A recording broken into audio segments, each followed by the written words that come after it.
As mensagens dos três anjos. Capítulo 4. A mensagem do terceiro anjo. E seguiu-os o terceiro anjo, dizendo com grande voz: Se alguém adorar a besta, e a sua imagem, e receber o sinal na sua testa, ou na sua mão, também o tal beberá do vinho da ira de Deus, que se deitou, não misturado, no cálice da sua ira, e será atormentado com fogo e enxofre, diante dos santos anjos e diante do Cordeiro. E o fumo do seu tormento sobe para todo o sempre, e não tem repouso, nem de dia nem de noite, os que adoram a besta e a sua imagem, e aquele que receber o sinal do seu nome. Aqui está a paciência dos santos, aqui estão os que guardam os mandamentos de Deus e a fé de Jesus. Apocalipse 14, versos 9 a 12. Contexto histórico. A passagem do tempo em 1844 foi seguida por um período de grande prova para os que ainda mantinham a fé do advento. O seu único alívio, relativamente ao determinar a sua verdadeira posição. Ver também o capítulo 5, o anjo de Apocalipse 18, que descreve o poder e a glória do alto clamor, que devem acompanhar a proclamação final da mensagem dos três anjos no fim do tempo. Era a luz que dirigia o seu espírito para o santuário celestial. Alguns renunciaram à fé na contagem anterior dos períodos proféticos e atribuíram a forças humanas ou satânicas a poderosa influência do Espírito Santo que tinha acompanhado o movimento adventista. Outros sustentavam firmemente que o Senhor os tinha guiado na experiência porque passaram. E, como esperavam, vigiavam e oravam, a fim de conhecerem a vontade de Deus. Viram que o seu grande sumo sacerdote tinha começado a desempenhar outra parte do ministério.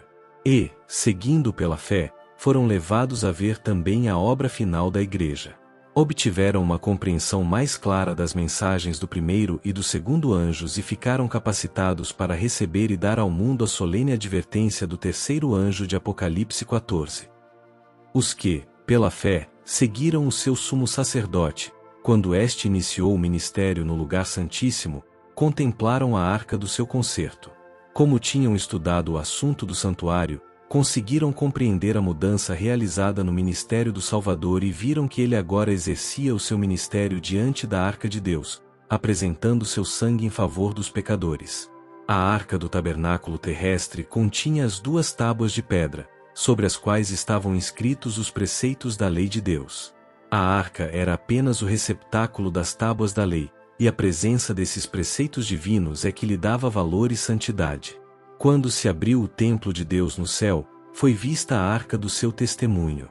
Dentro do Santo dos Santos, no santuário celestial, está guardada religiosamente a lei divina, a lei que foi pronunciada pelo próprio Deus por entre os trovões do Sinai, e escrita pelo seu próprio dedo nas tábuas de pedra.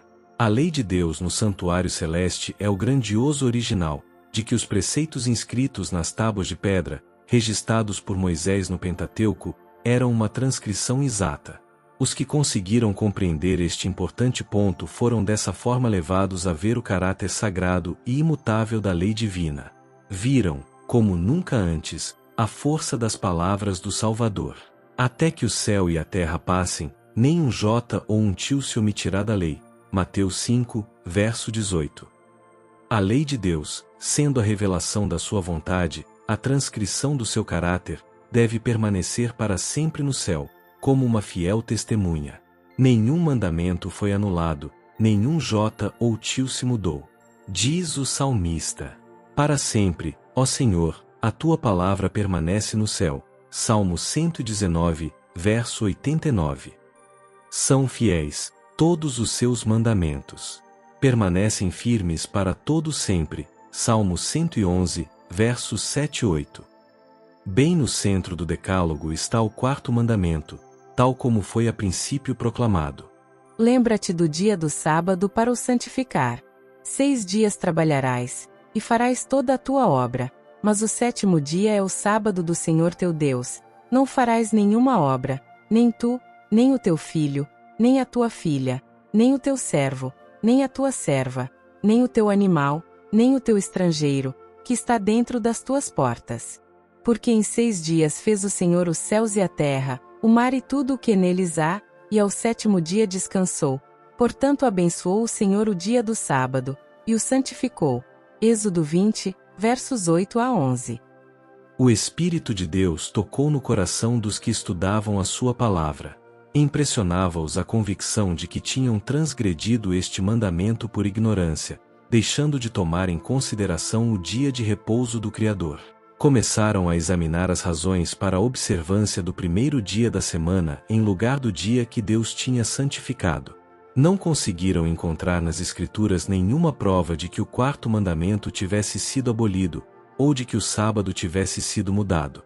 A bênção que a princípio destacava o sétimo dia nunca tinha sido retirada. Tinham procurado conhecer e fazer a vontade de Deus com sinceridade. Mas, agora, viam-se como transgressores da sua lei. Por isso, o seu coração encheu-se de tristeza e manifestaram lealdade para com Deus, santificando o seu sábado. Foram feitos muitos e perseverantes esforços para derrubar a sua fé. Ninguém poderia deixar de ver que, se o santuário terrestre era uma figura ou um modelo do celestial, a lei depositada na arca, na terra, era uma transcrição exata da lei da arca, que está no céu, e que a aceitação da verdade sobre o santuário celeste envolvia o reconhecimento dos requisitos da lei de Deus e da obrigatoriedade da guarda do sábado do quarto mandamento. Aí estava o segredo da oposição atroz e decidida à exposição harmoniosa das Escrituras, que revelavam o ministério de Cristo no santuário celestial. Os homens procuravam fechar a porta que Deus tinha aberto e abrir a que ele tinha fechado. Mas o que abre, e ninguém fecha, e ninguém abre, tinha declarado: Eis que diante de ti pus uma porta aberta, e ninguém a pode fechar. Apocalipse 3, versos 7 e 8. Cristo tinha aberto a porta, ou o ministério, do lugar santíssimo, e a luz que resplandecia através dela no santuário celestial demonstrou que o quarto mandamento estava incluído na lei que ali estava guardada. O que Deus estabeleceu ninguém pode derrubar. Os que aceitaram a luz relativa à mediação de Cristo e à perpetuidade da lei de Deus acharam que estas eram as verdades apresentadas no capítulo 14 de Apocalipse. As mensagens deste capítulo constituem uma tríplice advertência, que deve preparar os habitantes da terra para a segunda vinda do Senhor. Dizendo com grande voz, uma mensagem que se imporá à atenção do mundo. A profecia declara que o primeiro anjo faria o anúncio a toda nação, e tribo, e língua, e povo. A advertência do terceiro anjo, que faz parte da mesma tripla mensagem, não deve ser menos difundida. É representada na profecia como sendo proclamada com grande voz, por um anjo que voa pelo meio do céu, e se imporá à atenção do mundo. As duas primeiras mensagens completam-se na terceira. As mensagens do primeiro e do segundo anjos unem-se e completam-se na mensagem do terceiro. O Evangelho está incluído nas três mensagens. A mensagem do Evangelho para este tempo está incluída na mensagem do terceiro anjo, que inclui as mensagens do primeiro e do segundo anjos, e que deve ser proclamada por toda parte, pois é a verdade presente. Esta mensagem deve avançar com grande clareza e poder. Não deve ser obscurecida por teorias ou sofismas humanos. O sábado deve ser proclamado como o memorial da criação de Deus. A primeira coisa e a mais importante. A totalidade do Evangelho está incluída na mensagem do terceiro anjo, e, em todo o nosso trabalho, a verdade deve ser apresentada como é em Jesus. Ao pregar o Evangelho, a primeira coisa, e a mais importante, é suavizar e submeter a alma, ao apresentarmos o Senhor Jesus Cristo como Salvador que perdoa os pecados. Devemos manter diante das pessoas a cruz do Calvário. Devemos ensinar-lhes que a morte de Cristo foi causada pela transgressão da lei de Deus, que Cristo morreu para dar aos homens a oportunidade de se tornarem súbditos leais do seu reino. Nunca deveria ser pregado um sermão, nem dada instrução bíblica em qualquer área, sem dirigir os ouvintes para o Cordeiro de Deus que tira o pecado do mundo. Proclamada com o poder do Espírito Santo. A mensagem do terceiro anjo deve ser dada ao mundo em afirmações claras e distintas. Esta mensagem inclui as duas mensagens anteriores. É representada como sendo dada com grande voz, quer dizer, com o poder do Espírito Santo. Tudo está em jogo agora. A mensagem do terceiro anjo deve ser encarada como sendo da mais alta importância. É uma questão de vida ou morte. A impressão feita por esta mensagem será proporcional ao fervor e à solenidade com que for proclamada. Nada de sussurros. Há, em geral, muito pouco do Espírito e do poder de Deus no trabalho dos vigias. O Espírito que caracterizou a maravilhosa reunião no dia de Pentecostes está à espera para manifestar o seu poder sobre os homens que agora estão colocados entre os vivos e os mortos, como embaixadores de Deus. O poder que tão fortemente sacudiu o povo no movimento de 1844 vai revelar-se novamente. A mensagem do terceiro anjo irá avante, não em voz baixa, mas num alto clamor. Não é uma mensagem limitada. Quando achamos que conhecemos tudo que vale a pena conhecer, estamos numa posição em que Deus não pode usar-nos. A mensagem do terceiro anjo não é uma mensagem limitada. É uma mensagem mundial, e devemos estar unidos, na medida do possível, na forma de a apresentar ao mundo. Nada de tons fracos ou indistintos. A mensagem do terceiro anjo não deve ser ouvida em tons fracos, indistintos.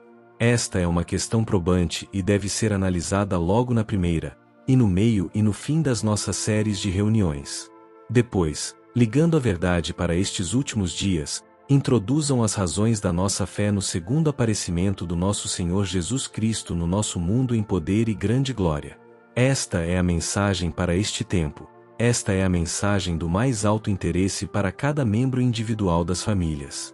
A mensagem proclamada por corajosas testemunhas da verdade. O terceiro anjo não proclama sua mensagem em voz baixa, de maneira hesitante. Ele clama em alta voz, ao voar velozmente pelo meio do céu. Isto mostra que a obra dos servos de Deus deve ser diligente e executada com rapidez. Devem ser corajosas testemunhas em favor da verdade. Não tendo de que se envergonhar, tendo a cabeça erguida, com os fulgurantes raios do sol da justiça a brilharem sobre eles, jubilosos porque a sua redenção está próxima, saem a proclamar a última mensagem de misericórdia ao mundo. Estas testemunhas dos últimos dias são corajosos soldados de Jesus Cristo. Provaram os poderes do mundo vindouro. Os seus pés não estão sobre areia movediça, mas sobre rocha firme. Não são facilmente afastados da fé que uma vez foi entregue aos santos. Serão fortalecidos pelo seu líder para suportarem dificuldades. São mensageiros de justiça, representantes de Cristo, que revelam os triunfos da graça. Uma grande obra ainda deve ser feita. A causa de Deus está a avançar para sua consumação final. Já foram apresentadas 2 mensagens, e elas são seguidas por uma terceira, que contém uma terrível acusação contra os desobedientes aos mandamentos. Ainda há um grande trabalho a realizar e Deus chama suas sentinelas para fazerem soar o alarme. Mas Satanás continua a enganar. Há muito tempo que os mensageiros do Senhor deviam estar completamente preparados para o combate. Contudo, entre os crentes, ha havido uma acomodação à tranquilidade.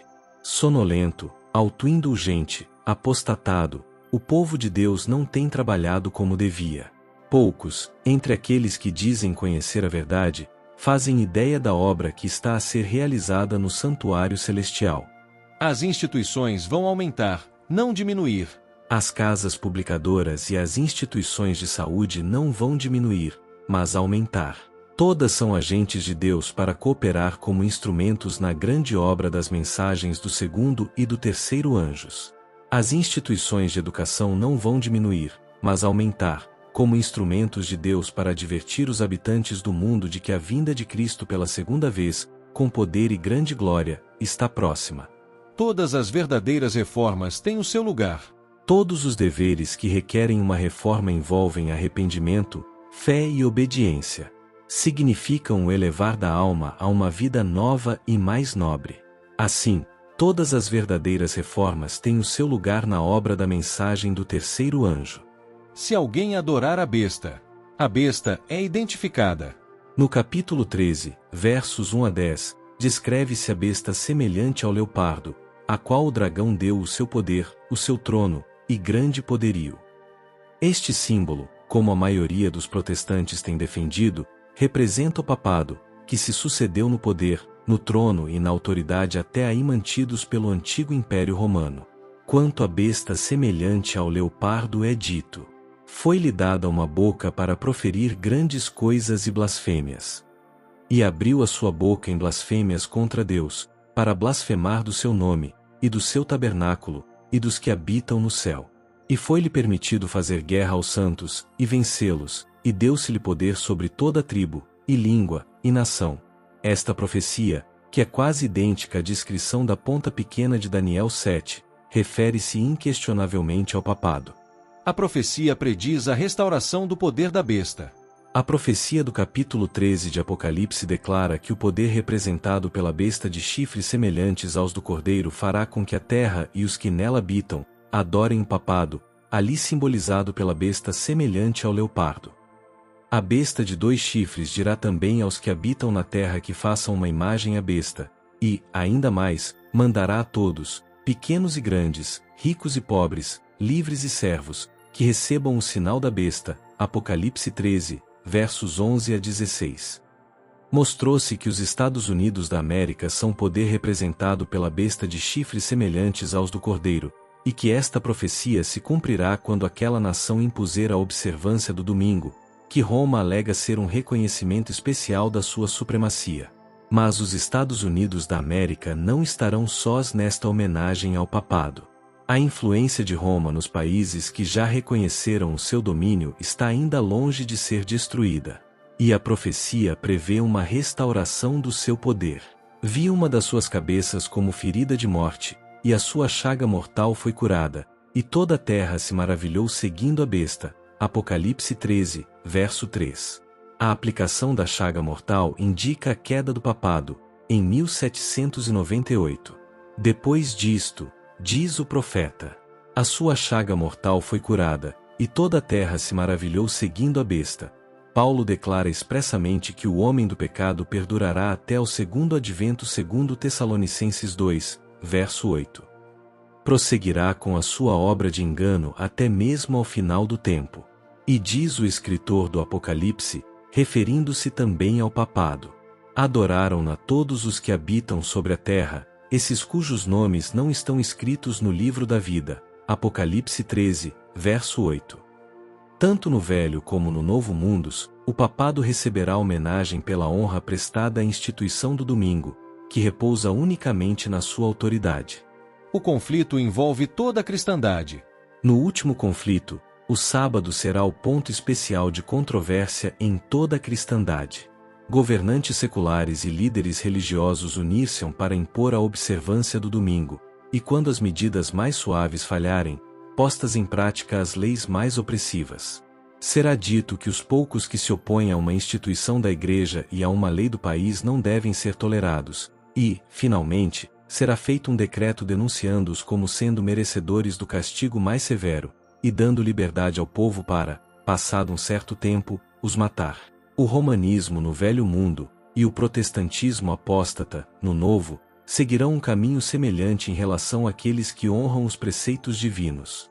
O grande conflito, no qual todos decidirão de que lado estão, está às portas, nele estará envolvido todo o mundo cristão. Todas as nações envolvidas. O chamado mundo cristão será o palco de grandes ações decisivas. Homens com autoridade promulgarão leis para controlar a consciência, segundo o exemplo do papado. Babilônia fará com que todas as nações bebam do vinho da ira da sua prostituição. Todas as nações serão envolvidas. Sobre esse tempo, João, o revelador, declara: Os mercadores da terra se enriqueceram com a abundância das suas delícias. E ouvi outra voz do céu, que dizia: Sai dela, povo meu, para que não sejas participante dos seus pecados, e para que não incorras nas suas pragas. Porque já os seus pecados se acumularam até ao céu, e Deus se lembrou das iniquidades dela. Tornai-lhe a dar como ela vos tem dado, e retribuí-lhe em dobro conforme as suas obras. No cálice em que vos deu de beber, dai-lhe a ela em dobro. Quanto ela se glorificou, e em delícias esteve, foi-lhe outro tanto de tormento e pranto, porque diz em seu coração: Estou assentada como rainha, e não sou viúva, e não verei o pranto. Apocalipse 18, versos 3 a 7. Estes têm o mesmo intento, e entregarão o seu poder e autoridade à besta. Estes combaterão contra o Cordeiro, e o Cordeiro os vencerá, porque é o Senhor dos senhores e o Rei dos reis. Vencerão os que estão com ele, chamados, e eleitos, e fiéis. Apocalipse 17, versos 13 e 14. Estes têm o mesmo intento. Haverá um laço de união universal, uma grande harmonia, uma confederação de forças satânicas. E entregarão o seu poder e autoridade à besta. Assim é manifestado o mesmo poder arbitrário e opressor contra a liberdade religiosa, contra a liberdade de adorar Deus de acordo com os ditames da consciência, que foi manifestado pelo papado, quando, no passado, perseguiu os que ousaram recusar conformar-se aos ritos e cerimônias religiosos do romanismo. Na luta a ser travada nos últimos dias estarão unidos, em oposição ao povo de Deus, todos os poderes corruptos que apostataram da lealdade à lei de Jeová. Nessa luta, o sábado do quarto mandamento será o grande ponto em litígio, pois no mandamento do sábado o grande legislador identifica-se como o Criador dos céus e da terra. E a sua imagem, a imagem identificada. Mas o que é a imagem à besta? E como será ela formada? A imagem é feita pela besta de 2 chifres, e é uma imagem à primeira besta. É também chamada a imagem da besta. Portanto, para sabermos o que é a imagem, e como será formada, devemos estudar as características da própria besta, o papado. Quando a igreja primitiva se corrompeu, afastando-se da simplicidade do Evangelho e aceitando ritos e costumes pagãos, perdeu o espírito e o poder de Deus. E, para poder governar a consciência do povo, procurou o apoio do poder secular. Daí resultou o papado, uma igreja que dirigia o poder do Estado e o usava para favorecer os seus próprios fins, especialmente na punição da heresia. Para os Estados Unidos formarem uma imagem da besta, o poder religioso deve dirigir o governo civil a tal ponto que a autoridade do Estado também seja usada pela Igreja para realizar os seus próprios fins. Foi a apostasia que levou a Igreja dos primeiros tempos a procurar o auxílio do governo civil, e isto preparou o caminho para o desenvolvimento do papado, a besta. Disse Paulo que havia de vir a apostasia, e manifestar-se o homem do pecado, segundo Tessalonicenses 2, verso 3. Assim, a apostasia na Igreja preparará o caminho para a imagem à besta. A Escritura Sagrada declara que antes da vinda do Senhor existirá um estado de decadência religiosa semelhante à dos primeiros séculos. Segundo Timóteo 3, versos 1 a 5, 1 Timóteo 4, verso 1, e 2 Tessalonicenses 2, versos 9 a 11, já citados. Quando for atingido este estado de impiedade, ver-se-ão os mesmos resultados que nos primeiros séculos. Quando as principais igrejas dos Estados Unidos da América, ligando-se em pontos de doutrinas que lhes são comuns, influenciarem o Estado para que imponha os seus decretos e apoie as suas instituições, a América do Norte protestante terá então formado uma imagem da hierarquia romana, e o resultado inevitável será a aplicação de penas civis aos dissidentes. Uma tripla união. Com o decreto que impõe a instituição papal em violação da lei de Deus, a nossa nação desligar-se-á por completo dos princípios da justiça. Quando o protestantismo estender a sua mão através do abismo, a fim de agarrar a mão do poder romano, quando estender a mão através do abismo para dar a mão ao espiritismo, quando, sob a influência dessa tripla aliança, o nosso país, os Estados Unidos da América, repudiar todos os princípios da sua Constituição, como governo protestante e republicano, e adotar medidas para a propagação dos enganos e das falsidades do papado, então podemos saber que chegou o tempo das operações maravilhosas de Satanás e que o fim está próximo. E receber o sinal na sua testa, ou na sua mão. Aconselhado estudo diligente para identificar o sinal. Quando Deus envia aos homens advertências tão importantes que são representadas como proclamadas por santos anjos a voar pelo meio do céu, Ele deseja que todas as pessoas dotadas da faculdade de raciocínio prestem atenção à mensagem.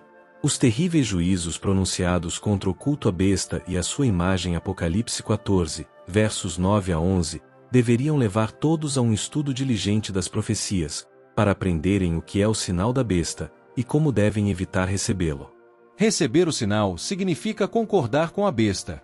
A mensagem do terceiro anjo foi enviada ao mundo, advertindo os homens contra a recepção, na sua testa ou na sua mão, do sinal da besta ou da sua imagem.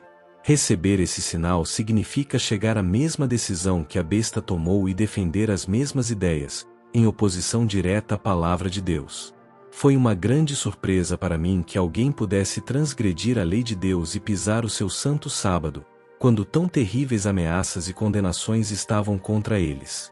Os que não receberem o sinal da besta e a sua imagem quando sair o decreto terão que estar decididos agora a dizer: não respeitaremos a instituição da besta. 2 sinais de autoridade. Na sequência da grande controvérsia, formam-se 2 grupos.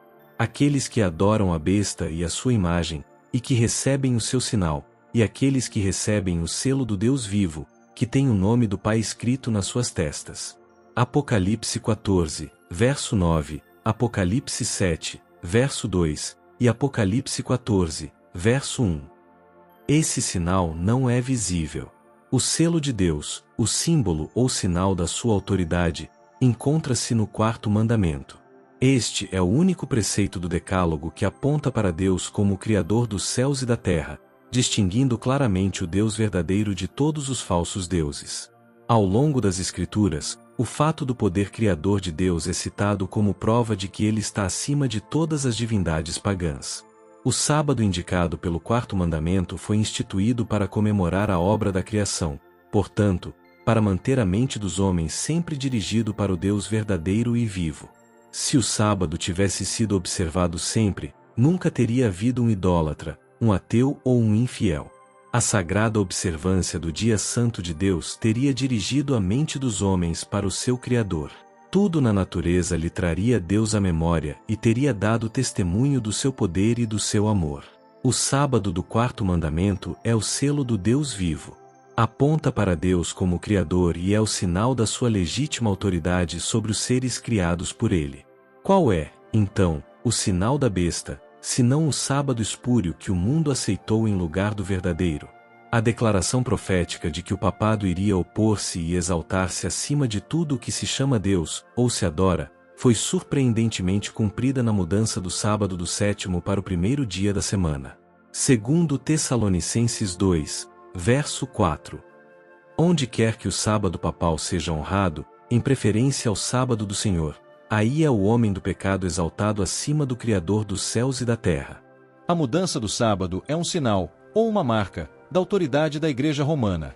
Aqueles que, tendo compreendido as reivindicações do 4º mandamento, escolhem observar o falso sábado em vez do verdadeiro, estão, desse modo, a prestar homenagem ao único poder pelo qual ele é ordenado. A marca da besta é o sábado papal, que foi aceite pelo mundo em lugar do dia indicado por Deus. O sinal da besta é o oposto do selo de Deus. O sinal, ou selo, de Deus é a observância do sábado do 7º dia, o memorial escolhido pelo Senhor do seu trabalho de criação. Falou mais o Senhor a Moisés, dizendo: Tu, pois, fala aos filhos de Israel, dizendo: Certamente, guardareis os meus sábados. Porquanto isto é um sinal entre mim e vós, nas vossas gerações, para que saibais que eu sou o Senhor, que vos santifico. Êxodo 31, versos 12 e 13. Aqui, o sábado é claramente definido como um sinal entre Deus e o seu povo. O sinal da besta é o oposto disto, a observância do 1º dia da semana. Este sinal distingue aqueles que reconhecem a supremacia da autoridade papal, vista no homem do pecado a pensar mudar os tempos e as leis, dos que reconhecem a autoridade de Deus. Os adoradores da besta são aqueles que recebem o seu sinal na sua testa e na sua mão. O Espírito Santo sela os servos de Cristo. O próprio Cristo, o nosso Redentor e Mediador, foi cheio do Espírito Santo. Ao dar a comissão aos seus servos, ele prometeu-lhes o Espírito Santo, para agir como seu conselheiro e para lhes dar o poder necessário para a realização bem-sucedida do seu trabalho. A recepção do Espírito Santo selá-los-ia para a sua obra de pregação do Evangelho. Na obra que foi concretizada no dia de Pentecostes, podemos ver o que pode ser feito mediante o exercício da fé. Os que creram em Cristo foram selados pelo Espírito Santo. Ser selado significa uma fixação inamovível na verdade. Logo que o povo de Deus esteja selado na sua testa, não é um selo, ou uma marca, que pode ser visto, mas uma fixação na verdade, tanto intelectual como espiritualmente, de maneira que não pode ser movido. Logo que o povo de Deus esteja selado e preparado para a sacudidura, ela virá. De fato, já começou. Os juízos de Deus estão a cair sobre o país, como advertência para nós, para que saibamos o que se avizinha. Os adoradores serão distinguidos pelo seu respeito pelo sábado. Enquanto os adoradores de Deus se distinguirão especialmente pelo respeito ao quarto mandamento, uma vez que este é o sinal do seu poder criador e testemunha do seu direito à reverência e homenagem do homem, os adoradores da besta salientar-se-ão pelos seus esforços para derrubar o monumento do Criador e exaltar a instituição de Roma. Foi através da sua atitude a favor do domingo que o papado começou a ostentar arrogantes pretensões. O seu primeiro recurso ao poder do Estado foi para impor a observância do domingo como o dia do Senhor. A Sagrada Escritura, porém, indica o sétimo dia, e não o primeiro, como o dia do Senhor. Disse Cristo: o Filho do Homem é Senhor até do sábado. Marcos 2, verso 28. O quarto mandamento declara: o sétimo dia é o sábado do Senhor, e pelo profeta Isaías o Senhor lhe chama o meu santo dia. Isaías 58, verso 13. A guarda do sábado é uma distinção visível. Os que verdadeiramente acreditam em Cristo obedecerão abertamente à lei de Jeová.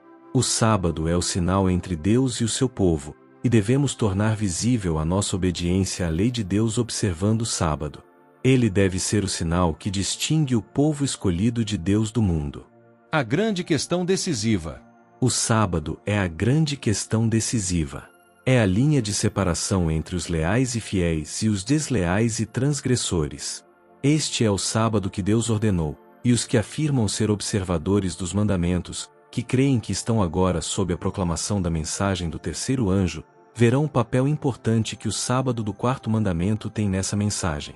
É o selo do Deus vivo.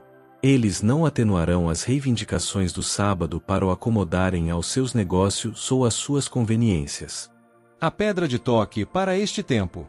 O mandamento de Deus, que foi quase universalmente invalidado, é a pedra de toque para este tempo. Aproxima-se o tempo em que todos os que adoram Deus serão distinguidos por este sinal. Serão conhecidos como servos de Deus, por meio deste sinal de fidelidade ao céu. Mas todas as provas produzidas pelo homem desviarão a mente das grandes e importantes doutrinas que constituem a verdade presente.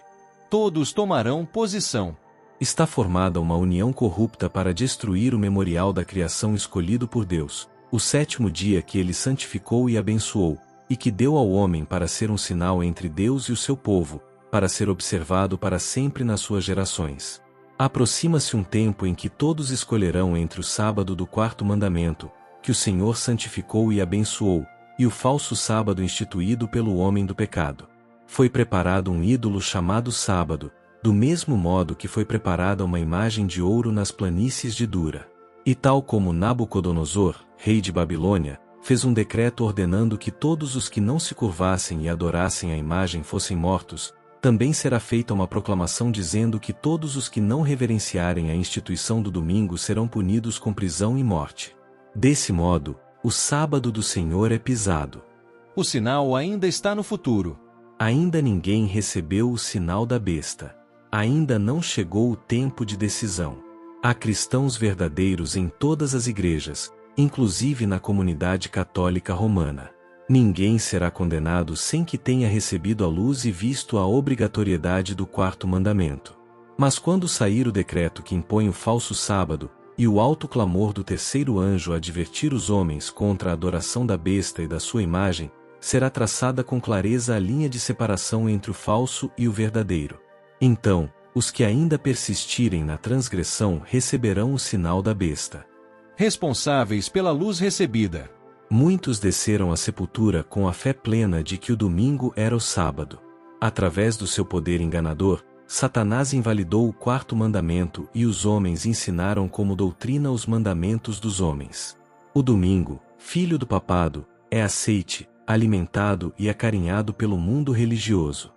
Tem olhado para o domingo como sendo o sábado, o santo dia de repouso, quando não há uma única partícula de evidência bíblica que justifique a pretensão desse falso sábado.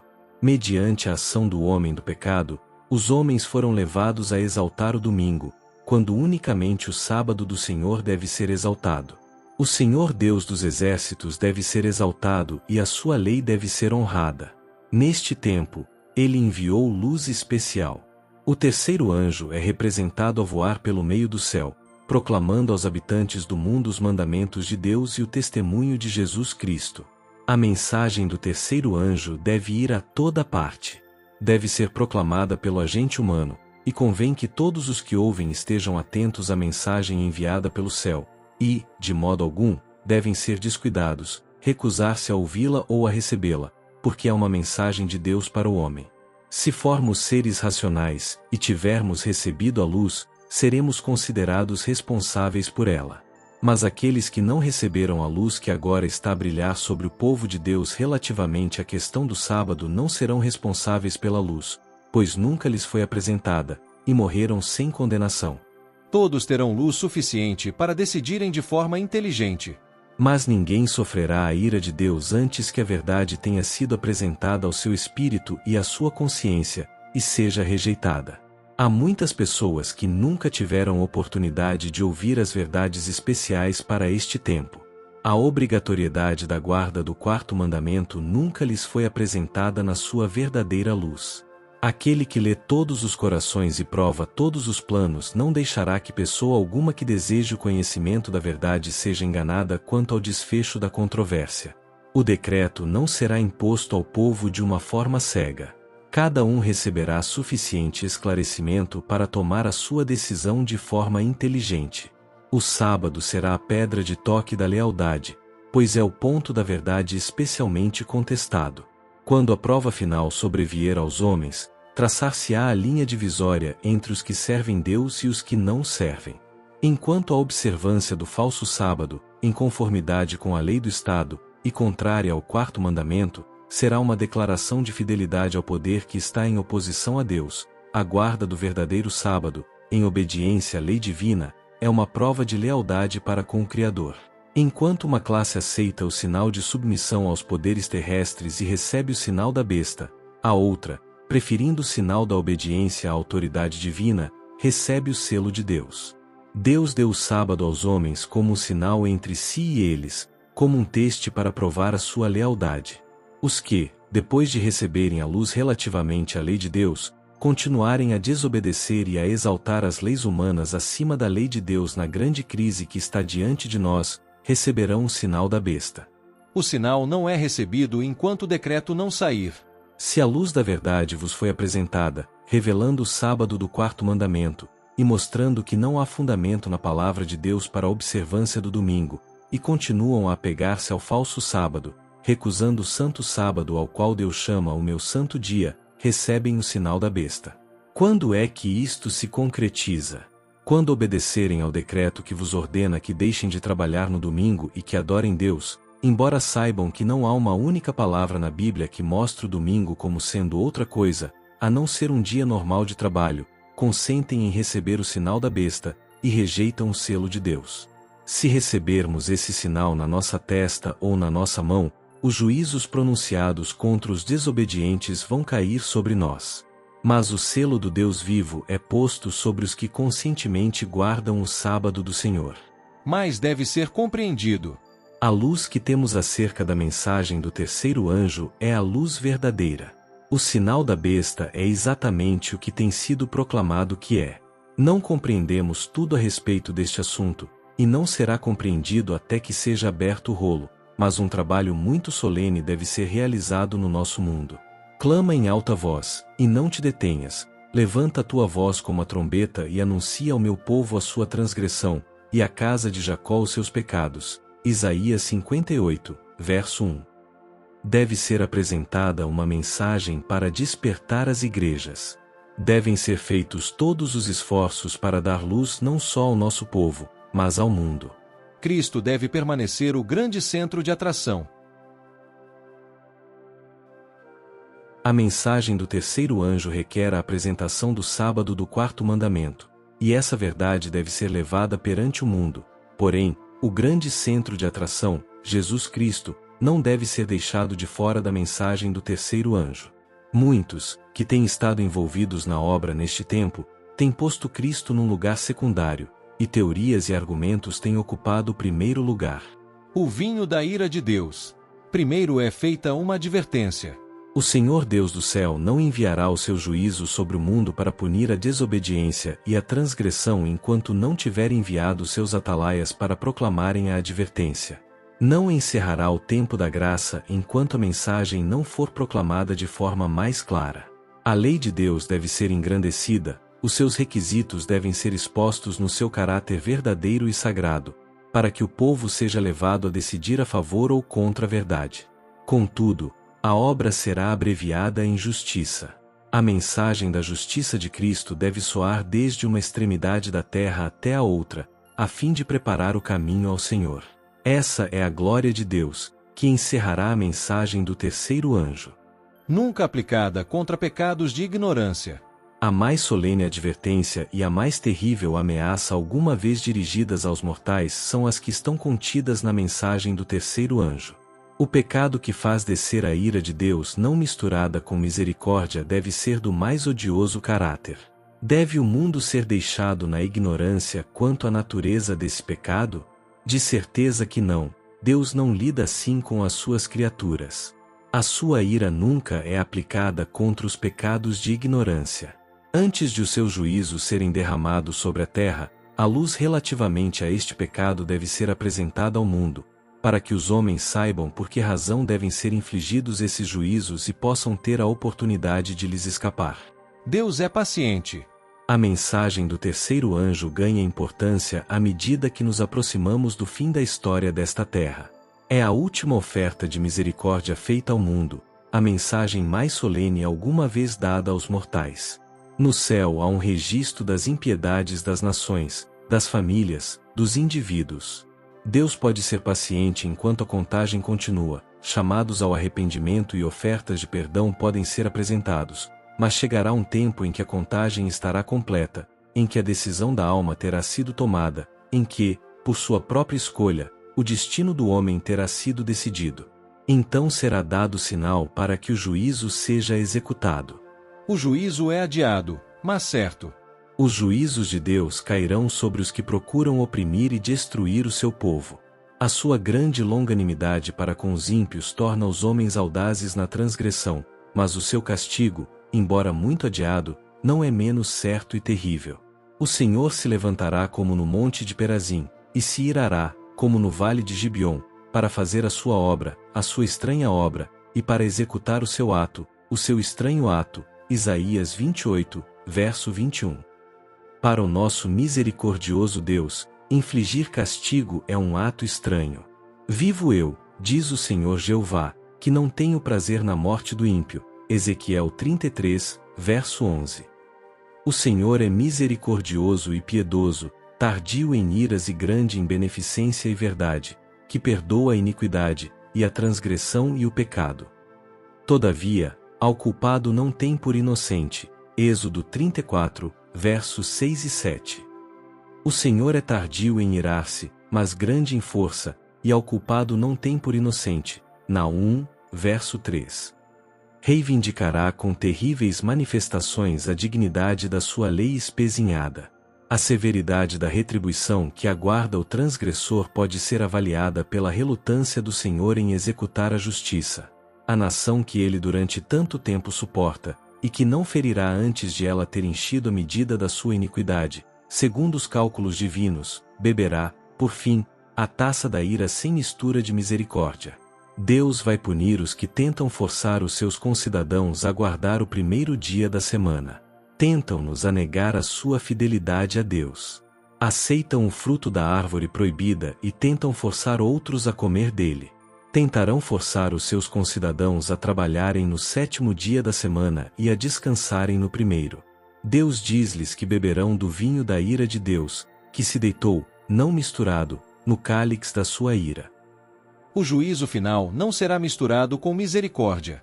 Quando Cristo deixar de interceder no santuário, será derramada a ira que, sem mistura, ameaçara fazer cair sobre os que adoram a besta e a sua imagem, e recebem o seu sinal. Apocalipse 14, versos 9 e 10. As pragas que ocorreram no Egito quando Deus estava prestes a libertar Israel eram de caráter semelhante aos juízos mais terríveis e extensos que devem cair sobre o mundo, precisamente antes da libertação final do povo de Deus.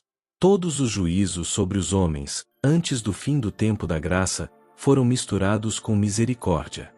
O sangue propiciatório de Cristo tem livrado o pecador de os receber na medida completa da sua culpa. Mas, no juízo final, a ira é derramada sem mistura de misericórdia. Deturpações do amor de Deus. Nos nossos dias, o amor de Deus é representado como sendo do tipo que impediria que ele destruísse o pecador. Os homens raciocinam a partir do seu baixo padrão de justiça e de retidão. Pensavas que era como tu. Salmo 50, verso 21. Avaliam Deus por si mesmos. Raciocinam sobre a maneira como agiriam nessas circunstâncias e decidem que Deus deve fazer como eles fariam. A bondade de Deus e a sua longa tolerância, a sua paciência e misericórdia exercidas para com os seus súbditos, não o impedirão de castigar o pecador que recusou ser obediente às suas reivindicações.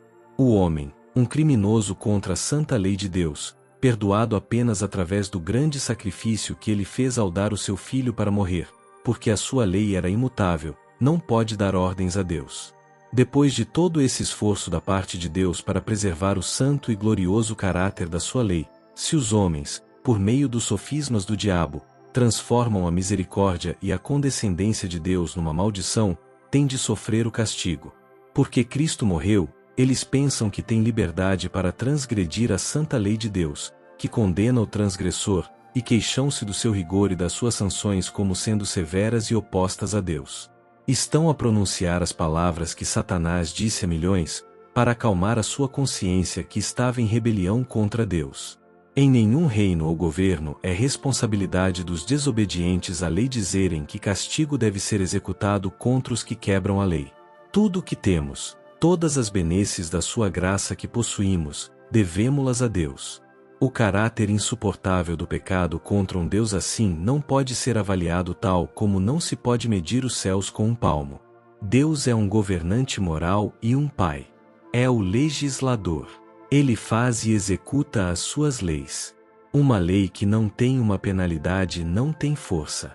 Pode alegar-se que um pai amoroso não quereria ver os seus filhos a sofrerem o castigo pelo fogo aplicado por Deus, embora ele tivesse o poder de os aliviar. Mas Deus, para bem dos seus súbditos e para a segurança deles, deve punir o transgressor. Deus não atua segundo os planos dos homens. Ele pode fazer justiça infinita, que o homem não tem o direito de fazer diante dos seus concidadãos. Atormentado. Diante dos santos anjos e diante do Cordeiro. O sacrifício do Cordeiro é reconhecido pelos ímpios no juízo final. Logo que se abrem os livros de registro e o olhar de Jesus incide sobre os ímpios, eles tornam-se conscientes de todo o pecado cometido. Veem exatamente onde os seus pés se desviaram do caminho da pureza e da santidade, precisamente até onde o orgulho e a rebelião os levaram na violação da lei de Deus. As sedutoras tentações que incentivaram na condescendência com o pecado, as bênçãos pervertidas, os mensageiros de Deus desprezados, as advertências rejeitadas, as ondas de misericórdia rebatidas pelo coração obstinado, impenitente, tudo aparece como que escrito com letras de fogo. Por cima do trono revela-se a cruz. E, como numa vista panorâmica, aparecem as cenas da tentação e da queda de Adão, e os passos sucessivos no grande plano da redenção.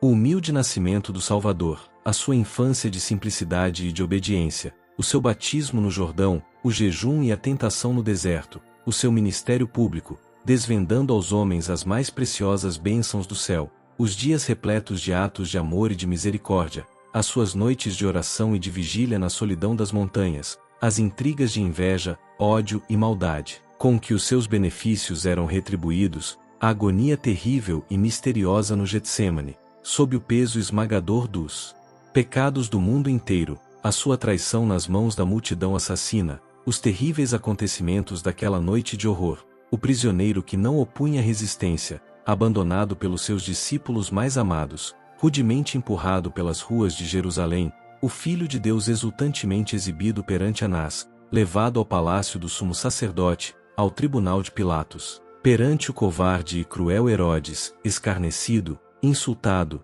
torturado e condenado à morte, tudo é vividamente esboçado. E agora, perante a multidão agitada, revelam-se as cenas finais. O paciente sofredor percorrendo o caminho do Calvário, o príncipe do céu suspenso na cruz, os altivos sacerdotes e a plebe a troçar, a escarnecer da sua agonia mortal, as trevas sobrenaturais, a terra a tremer, as pedras despedaçadas, as sepulturas abertas, assinalando o momento em que o Redentor do mundo entregou a vida. O terrível espetáculo aparece exatamente como foi. Satanás e os seus anjos e súbditos não têm poder para se desviarem do quadro que é a sua própria obra. Cada ator relembra a parte que desempenhou. Em vão procuram ocultar-se da divina majestade do seu rosto, mais resplandecente do que o sol, enquanto os remidos lançam as suas coroas aos pés do Salvador, exclamando: Ele morreu por mim. É agora evidente para todos que o salário do pecado não é nenhuma nobre independência e vida eterna, mas escravidão, ruína e morte. Os ímpios veem o que perderam em virtude da sua vida de rebeldia. A glória eterna muito excelente foi desprezada quando lhes foi oferecida, mas, agora, quanto desejavam tê-la. Tudo isto, exclama a alma perdida, eu poderia ter tido, mas preferi conservar estas coisas longe de mim. Estranha insensatez. Troquei a paz, a felicidade e a honra pela miséria, pela infâmia e pelo desespero. Todos veem que a sua exclusão do céu é justa. Através da sua vida declararam: não queremos que este Jesus reine sobre nós. Como que extasiados, os ímpios contemplam a coroação do Filho de Deus. Veem nas suas mãos as tábuas da lei divina, os estatutos que desprezaram e transgrediram. Testemunham o irromper de admiração, os enlevos e a adoração por parte dos salvos, e, ao propagar-se a onda de melodia sobre as multidões fora da cidade, todos, em uníssono, exclamam: grandes e maravilhosas são as tuas obras, Senhor Deus Todo-Poderoso. Justos e verdadeiros são os teus caminhos, ó Rei dos Santos. Apocalipse 15, verso 3. E, prostrando-se, adoram o Príncipe da Vida. Para todo o sempre. O tormento eterno não é bíblico. Quão repugnante é, a todo sentimento de amor e misericórdia, e mesmo a nossa noção de justiça, a doutrina de que os ímpios mortos são atormentados com fogo e enxofre no inferno eternamente a arder, que pelos pecados de uma breve vida terrestre sofrerão tortura enquanto Deus existir. Contudo, esta doutrina tem sido largamente ensinada, e ainda está incorporada em muitas crenças da cristandade. Onde é que, nas páginas da Palavra de Deus, se encontra este ensino? Perderão os remidos no céu todo sentimento de piedade e compaixão, e mesmo sentimentos comuns da humanidade? Devem estes sentimentos ser trocados pela indiferença ou pela crueldade? Absolutamente, não. Não é este o ensino do livro de Deus. O que ganharia Deus, se admitíssemos que ele sente prazer em testemunhar torturas sem fim, que se alegra com os gemidos, os gritos e as imprecações das criaturas sofredoras que ele retém nas chamas do inferno? Poderão esses horríveis sons ser música aos ouvidos do amor infinito?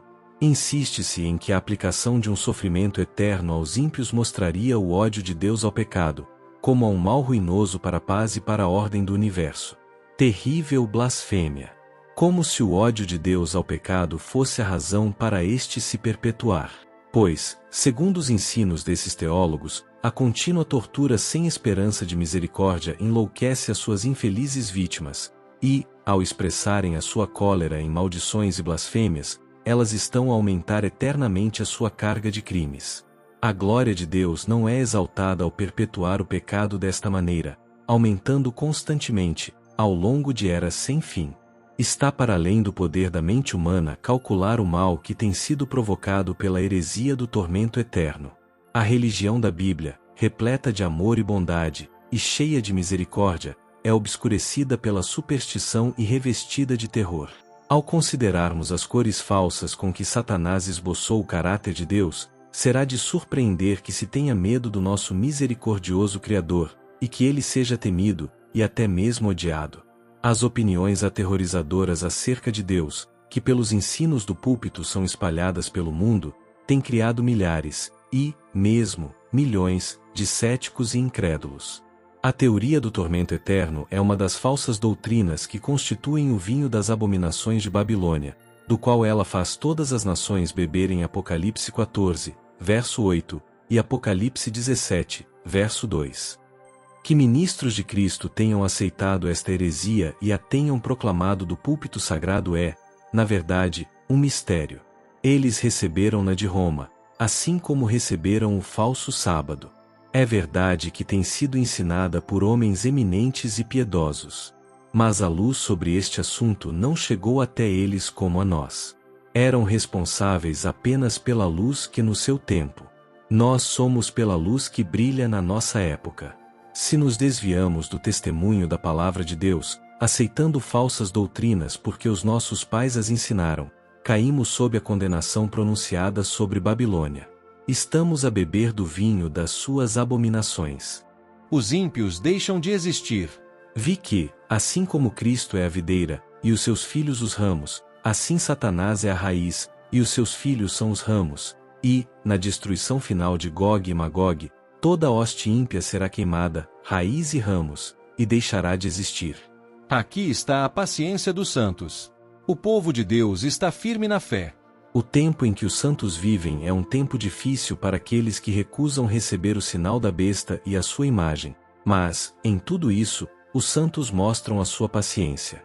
Continuam a estar firmes na fé, mesmo que a sua firmeza lhes custe a vida. Vigiar, trabalhar e esperar.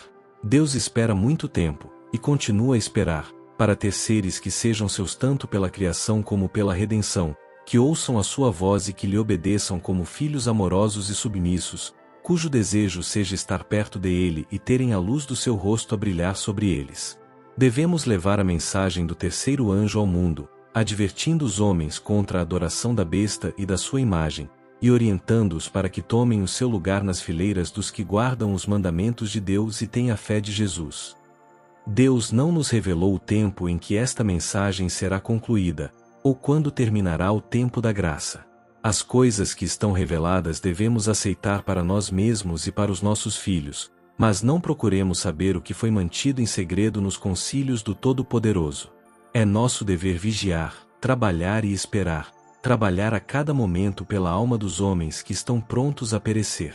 Devemos continuar a caminhar sempre nas pegadas de Jesus, a trabalhar segundo os seus métodos, distribuindo seus dons como bons dispenseiros da multiforme graça de Deus. Satanás estará pronto a dar, a qualquer pessoa que não aprenda diariamente de Jesus, uma mensagem especial criada por ele, de maneira a destruir o efeito da maravilhosa verdade para este tempo. A volta de Cristo atrasada para que todos possam ouvir a mensagem. Há uma demora na vinda do noivo para que todos possam ter a oportunidade de ouvir a última mensagem de misericórdia para um mundo caído.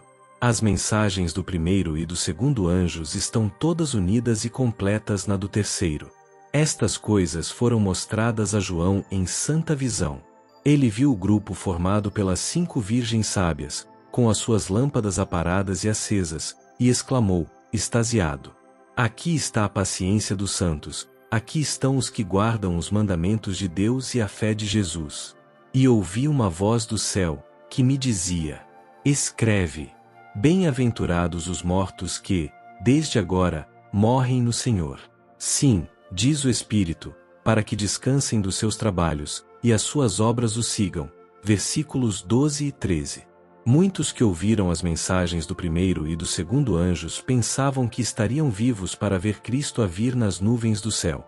Se todos os que afirmavam crer na verdade tivessem feito a sua parte como virgens sábias, a mensagem teria sido proclamada antes a toda nação, tribo, língua e povo.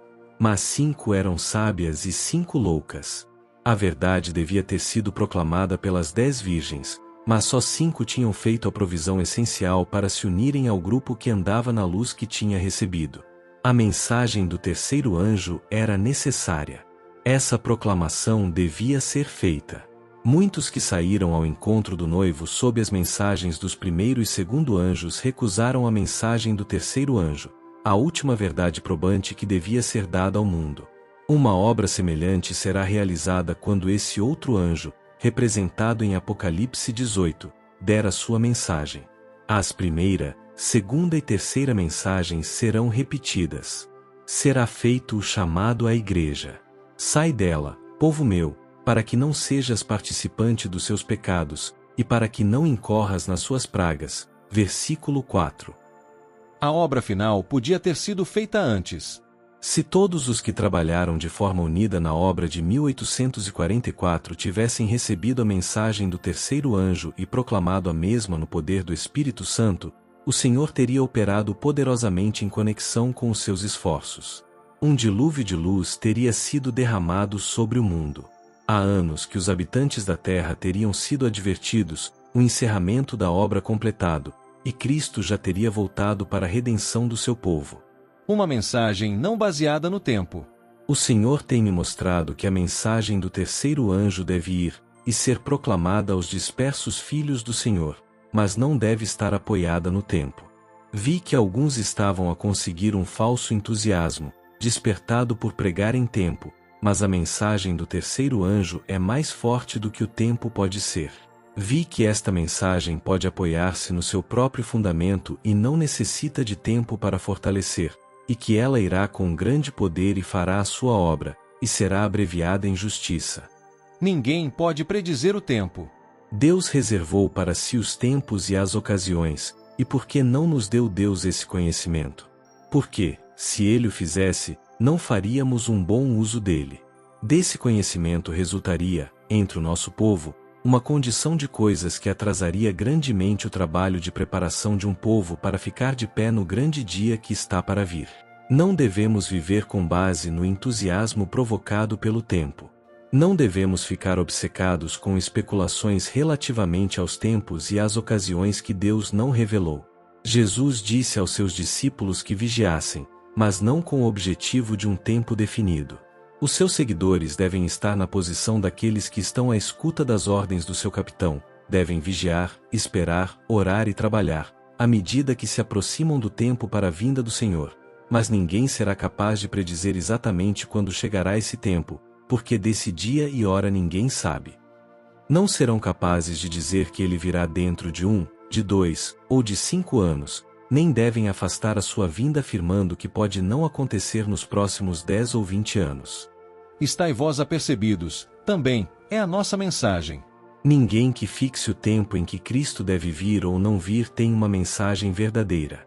Estejam certos de que Deus não dá a ninguém autoridade para dizer que Cristo retarda sua vinda 5 anos, 10 anos, ou 20 anos.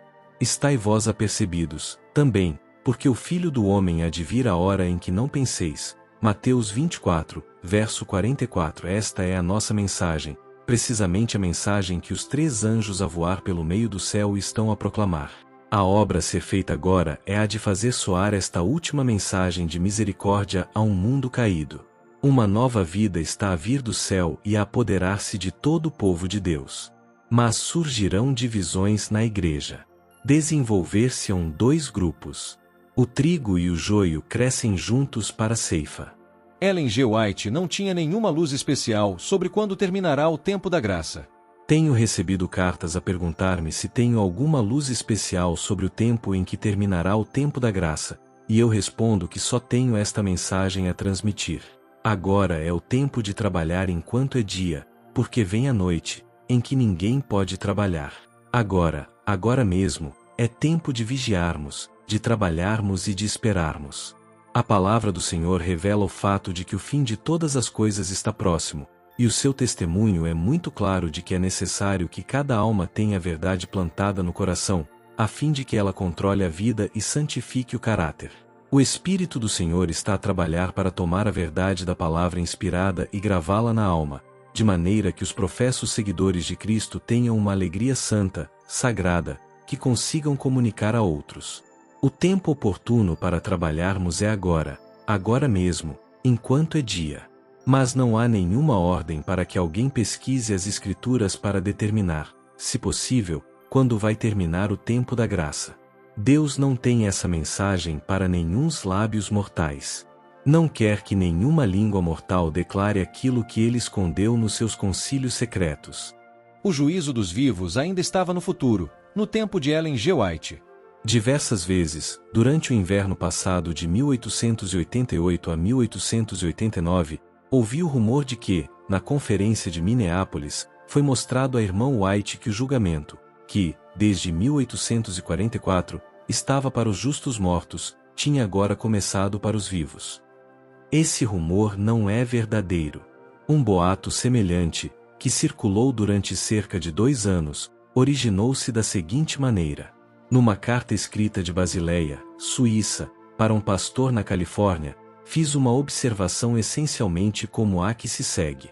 O juízo está em execução há mais de 40 anos, a tratar dos casos dos mortos, e não sabemos quão brevemente passará para os casos dos vivos.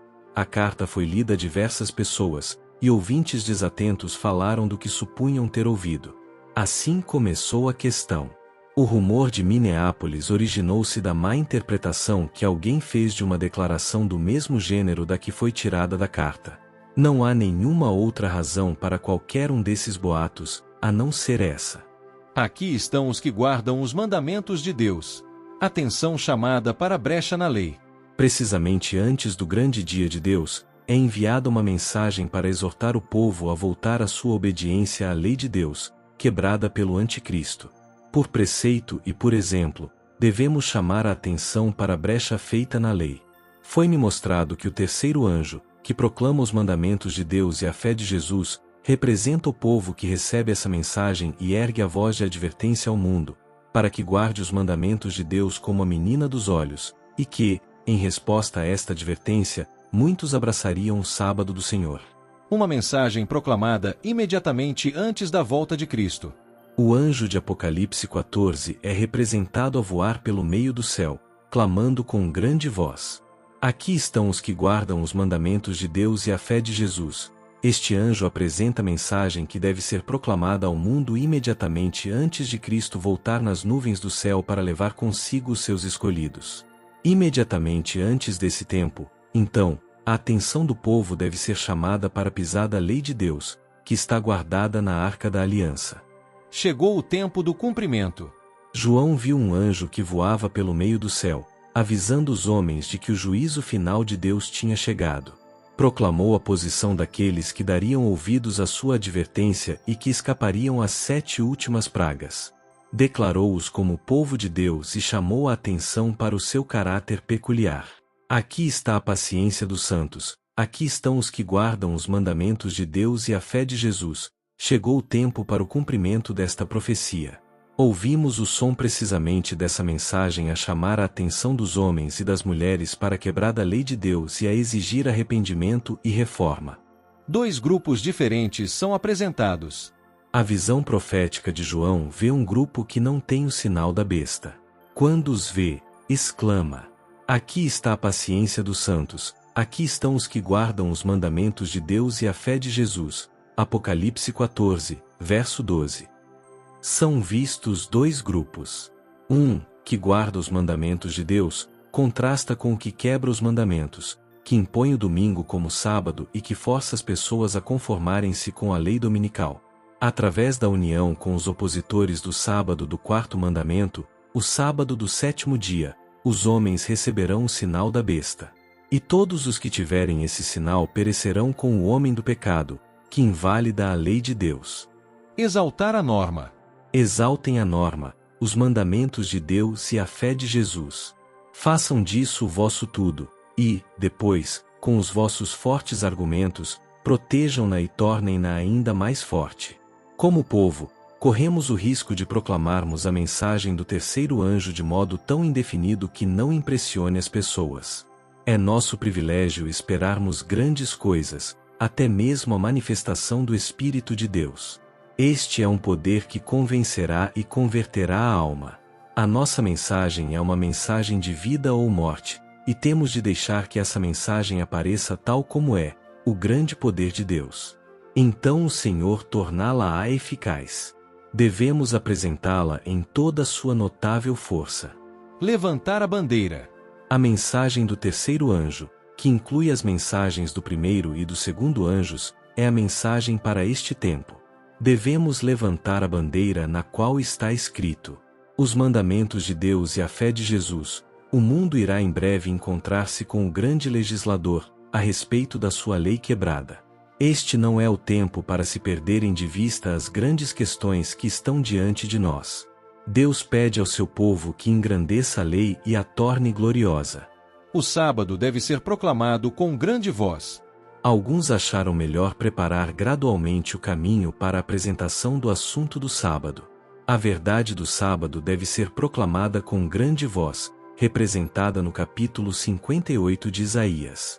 Temos andado demasiado às voltas na proclamação da mensagem do terceiro anjo. A mensagem não tem sido dada de maneira tão clara e distinta como devia. A mensagem do terceiro anjo deve ser proclamada nas nossas reuniões campais, de maneira fervorosa e decidida. A trombeta deve dar um som certo. Devemos ficar alarmados quando vemos a mais ínfima disposição para silenciar as vozes que proclamam o terceiro anjo. Esse anjo representa o povo de Deus que apresenta a última advertência ao mundo. Não se pode mostrar mais desprezo pelo Criador do que o desprezo manifestado pelo dia que ele santificou. E, à medida que Satanás e os seus agentes intensificam a sua luta contra Deus, levando os homens a pisarem o sábado, os poucos que honram Deus devem manifestar maior zelo e fervor na sua defesa, os Calebes devem estar na linha da frente. Quanto maior for o desprezo acumulado sobre a lei, mais forte deve ser o seu amor por ela e mais fervorosos os seus esforços para exaltar.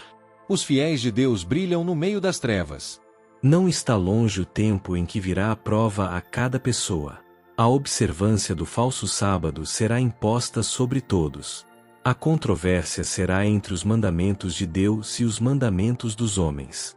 Os que pouco a pouco se têm rendido às exigências mundanas e conformado com hábitos mundanos acabarão por se render aos poderes existentes, em vez de se sujeitarem ao escárnio, ao insulto, às ameaças de prisão e de morte. Nessa altura, o ouro será separado da escória. A verdadeira piedade será claramente distinguida da piedade aparente e fictícia. Muitas estrelas, que temos admirado pelo seu brilho, tornar-se-ão trevas. Os que têm cingido os ornamentos do santuário, mas não estão vestidos com a justiça de Cristo, aparecerão então na vergonha da sua própria nudez. Entre os habitantes do mundo, espalhados por toda a terra, há os que não têm dobrado os joelhos a Baal. Como as estrelas do céu, que aparecem à noite, esses fiéis brilharão quando as trevas cobrirem a terra e uma densa escuridão os povos. Na África pagã, nas terras católicas da Europa e da América do Sul, na China, na Índia, nas ilhas e em todos os escuros recantos da terra, Deus tem em reserva um firmamento de escolhidos que brilharão no meio das trevas, revelando claramente a um mundo apóstata o poder transformador da obediência à sua lei. Mesmo agora, eles estão a aparecer em todas as nações, entre toda língua e povo. E, na hora da mais profunda apostasia, quando o supremo esforço de Satanás for no sentido de que todos, pequenos e grandes, ricos e pobres, livres e servos, Apocalipse 13, verso 16, recebam, sob pena de morte, o sinal de submissão a um falso dia de repouso, esses fiéis, irrepreensíveis e sinceros, filhos de Deus inculpáveis no meio de uma geração corrompida e perversa, resplandecerão como astros no mundo. Filipenses 2, verso 15. Quanto mais escura a noite, maior será o brilho com que eles irão resplandecer. E a fé de Jesus. Exaltar Cristo na proclamação. De todos os professos cristãos, os adventistas do sétimo dia devem ser os primeiros a exaltar Cristo perante o mundo. A proclamação da mensagem do terceiro anjo requer a apresentação da verdade do sábado. Esta verdade, juntamente com outras incluídas na mensagem, deve ser proclamada, mas o grande centro de atração, Cristo Jesus, não deve ser deixado de lado. É na cruz de Cristo que a misericórdia e a verdade se encontram, e a justiça e a paz se beijam. O pecador deve ser levado a olhar para o Calvário, com a fé simples de uma criancinha, deve confiar nos méritos do Salvador, aceitando a sua justiça, crendo na sua misericórdia. A lei e o Evangelho vão de mãos dadas. A fé de Jesus tem sido passada por alto e tratada de modo indiferente e descuidado. não tem ocupado a posição de destaque em que foi revelada a João. Fé em Cristo, como a única esperança do pecador, tem, em grande parte, sido omitida, não só dos sermões proferidos, mas também da experiência religiosa de muitos que professam crer na mensagem do terceiro anjo. A mensagem do terceiro anjo é a proclamação dos mandamentos de Deus e da fé de Jesus Cristo. Os mandamentos de Deus têm sido proclamados, mas a fé de Jesus Cristo não tem sido proclamada pelos adventistas do sétimo dia como sendo de igual importância, pois a lei e o evangelho andam de mãos dadas. Não encontro palavras para expressar este assunto na sua plenitude. A fé de Jesus, fala-se nela, mas não é compreendida. O que constitui a fé de Jesus, que faz parte da mensagem do terceiro anjo? O fato de Jesus se tornar no portador dos nossos pecados para que pudesse tornar-se no Salvador que perdoa os nossos pecados. Ele foi tratado como nós merecemos ser tratados. Veio ao nosso mundo e tomou os nossos pecados para que pudéssemos receber a sua justiça. A fé de Jesus é a fé na capacidade de Cristo para nos salvar ampla, completa e totalmente. A justificação pela fé é, na verdade, a mensagem do terceiro anjo. Na sua grande misericórdia, o Senhor enviou uma preciosíssima mensagem ao seu povo através dos pastores Wagoner e Jones. Esta mensagem devia pôr, de maneira mais destacada, diante do mundo Salvador crucificado, o sacrifício pelos pecados de todo o mundo. Apresentava a justificação pela fé no Fiador, convidava o povo a receber a justiça de Cristo, que se revela na obediência a todos os mandamentos de Deus. Muitos perderam Jesus de vista. Precisavam de ter dirigido o olhar para sua divina pessoa, para os seus méritos e para o seu imutável amor pela família humana. Todo o poder foi entregue nas suas mãos, para que ele pudesse dar ricos dons aos homens, transmitindo o inestimável dom da sua própria justiça ao desamparado ser humano. Esta é a mensagem que Deus mandou proclamar ao mundo. É a mensagem do terceiro anjo, que deve ser proclamada com alto clamor e assistida pelo derramamento do seu Espírito Santo em grande medida. Várias pessoas me escreveram, perguntando-me se a mensagem da justificação pela fé é a mensagem do terceiro anjo, e respondi: é, na verdade, a mensagem do terceiro anjo. Luz antiga corretamente colocada na mensagem do terceiro anjo. Ao pastor I.J. Wagoner foi dado o privilégio de falar claramente e de apresentar os seus pontos de vista sobre a justificação pela fé e a justiça de Cristo em relação com a lei. Isso não era nova luz, mas luz antiga colocada onde devia estar na mensagem do terceiro anjo. Qual é o significado dessa mensagem? João vê um povo. Ele diz: aqui está a paciência dos santos, aqui estão os que guardam os mandamentos de Deus e a fé de Jesus. Apocalipse 14, verso 12. João contempla esse povo um pouco antes de ver o Filho do Homem que tinha na cabeça uma coroa de ouro, e na sua mão uma foice aguda. Verso 14. Deixar de fora a fé de Jesus desfigura a mensagem. A mensagem que foi dada ao povo nestas reuniões Semana de Oração, dezembro de 1888, apresentava em claras linhas não só os mandamentos de Deus, uma parte da mensagem do terceiro anjo, mas também a fé de Jesus, que inclui mais do que geralmente se supõe. E será bom que a mensagem do terceiro anjo seja pregada em todas as suas partes, porque as pessoas precisam de cada jota e tio dela. Se proclamarmos os mandamentos de Deus e deixarmos a outra metade apenas aflorada, a mensagem fica desfigurada nas nossas mãos. Cristo e a sua justiça devem ser misturados com a mensagem do terceiro anjo. Cristo e a sua justiça devem ser tão misturados com a mensagem do terceiro anjo que todo mundo possa ser iluminado com a sua glória. Todos devem ter um conhecimento pessoal, experimental, do que Jesus fez por eles, ou não conseguirão proclamar a verdade como ela é em Jesus. A fé pessoal na eficácia do sangue de Cristo em nosso favor dá paz e segurança para sempre. No tempo de angústia e de prova, não temeremos mal algum, porque quem pode acusar os escolhidos de Deus de alguma coisa? O Senhor justifica-os por amor de Cristo, que deu o seu precioso sangue para a sua redenção. A justiça de Cristo glorifica a lei. O Senhor tem uma obra para cada um do seu povo leal fazer para colocar a fé de Jesus no lugar certo onde ela pertence, na mensagem do terceiro anjo. A lei tem a sua posição importante, mas é impotente, a menos que a justiça de Cristo seja colocada ao lado da lei para dar a sua glória a toda norma real de justiça. Assim a lei é santa, e o mandamento santo, justo e bom. Romanos 7, verso 12. Uma confiança profunda e completa em Jesus dará à experiência religiosa a qualidade certa. Fora disto, a experiência não é nada. O serviço é como a oferta de Caim, sem Cristo. Deus é glorificado pela fé viva num Salvador pessoal e todo suficiente. A fé vê Cristo como Ele é, a única esperança do pecador. A fé apega-se a Cristo, confia nele. Ela diz: Ele ama-me, Ele morreu por mim. Aceito o sacrifício e Cristo não terá morrido em vão por mim. Muitos negligenciaram a fé de Jesus. Cada raio de luz que o céu envia é essencial para a nossa salvação. Estamos a viver nos últimos dias e o Senhor não tenciona deixar-nos em trevas e incerteza. Há muitas bênçãos reservadas para aqueles que guardam os mandamentos de Deus, não apenas teoricamente, mas em sinceridade e em verdade. Tem sido necessário exaltar o grande padrão de justiça, mas, ao fazê-lo, muitos têm negligenciado pregar a fé de Jesus. Se quisermos ter o espírito e o poder da mensagem do terceiro anjo, devemos apresentar a lei e o evangelho juntos, porque eles vão de mãos dadas. Enquanto um poder de baixo está a motivar os filhos da desobediência a invalidarem a lei de Deus e a pisarem a fé em Cristo como nossa justiça, um poder de cima está a atuar no coração dos que são leais, para que exaltem a lei e para que glorifiquem Jesus como um Salvador completo.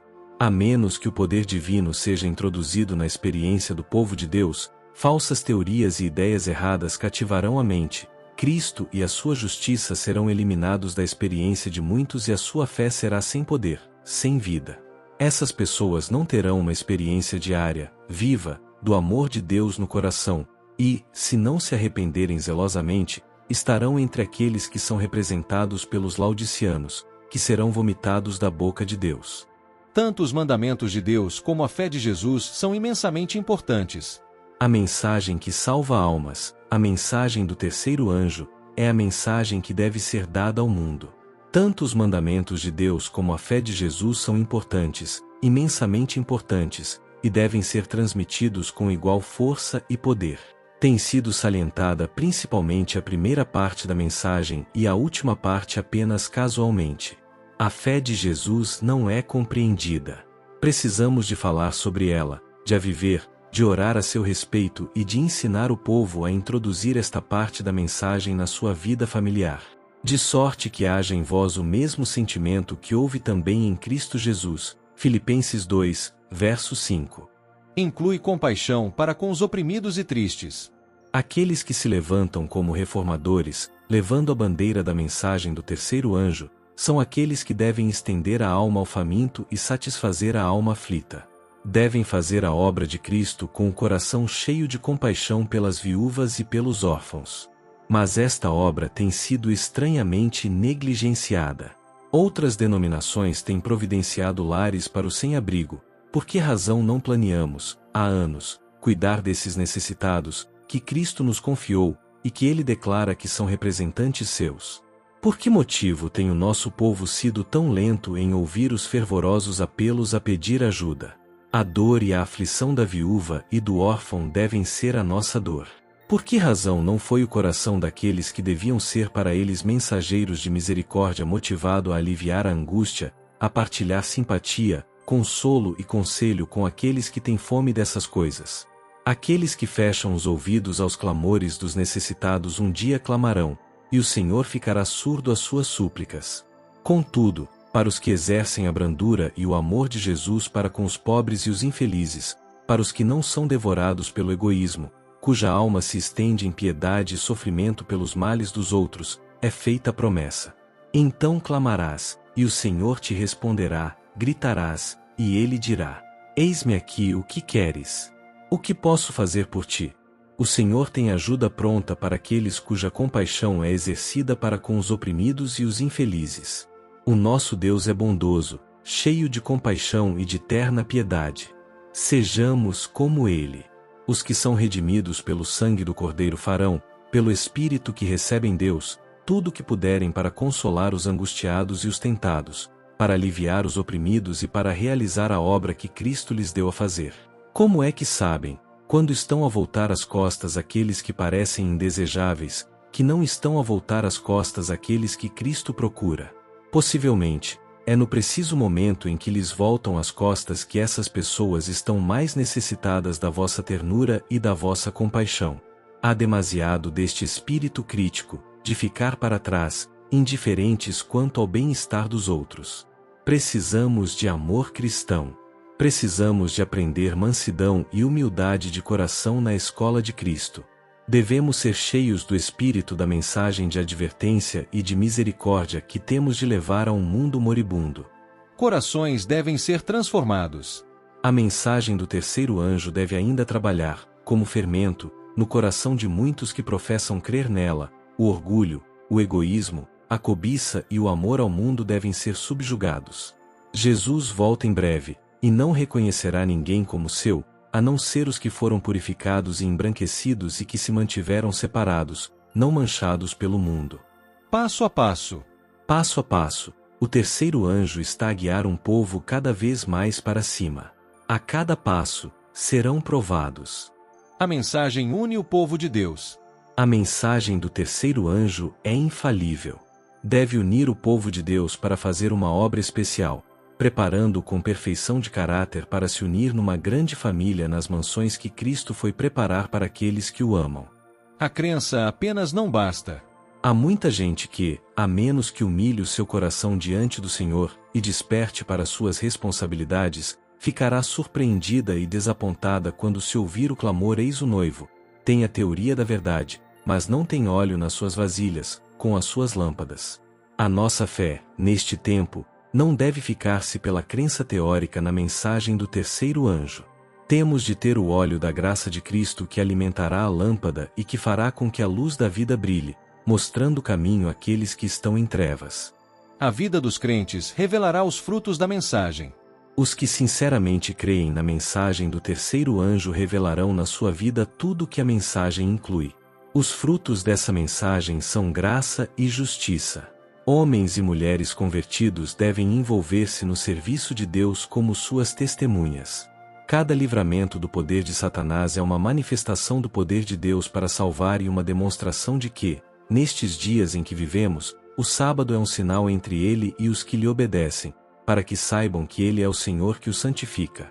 Este é um testemunho prático da verdade de que Deus é a força e a defesa do seu povo e de que ele exercerá poder ilimitado para tornar triunfantes a sua verdade e a sua justiça. A mensagem do terceiro anjo é uma grande verdade santificadora e probante. A fé de Jesus inclui todos os seus ensinos. Perguntam o que é a fé de Jesus. Tenho visto que os irmãos e as irmãs não compreenderam a fé de Jesus na sua verdadeira luz. Tem ensinado que é curar os doentes, etc. Mas não é só curar os doentes, e sim todos os ensinos de Jesus no Novo Testamento. Os mandamentos de Deus e a fé de Jesus, Apocalipse 14, verso 12.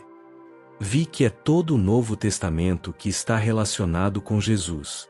Perigos, oposição e interpretações erradas da mensagem. Alguns abandonarão a mensagem. Disse o anjo. A rebelião existirá até ao tempo do encerramento da obra da mensagem do terceiro anjo. Não se espantem nem desanimem. Aquele que venceu o líder da rebelião está à frente desta grande obra. Embora Satanás possa exultar e parecer triunfante durante algum tempo, o primeiro grande vencedor tem sobre ele os seus olhos, e ele não ir além do que ele permite.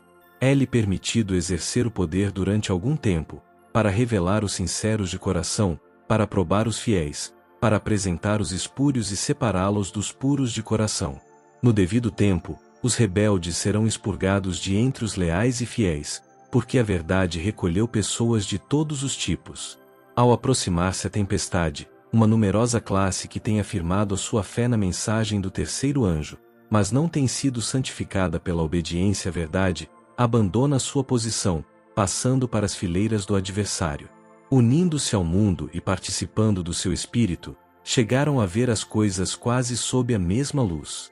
E, em vindo à prova, estão prontos a escolher o lado fácil, popular.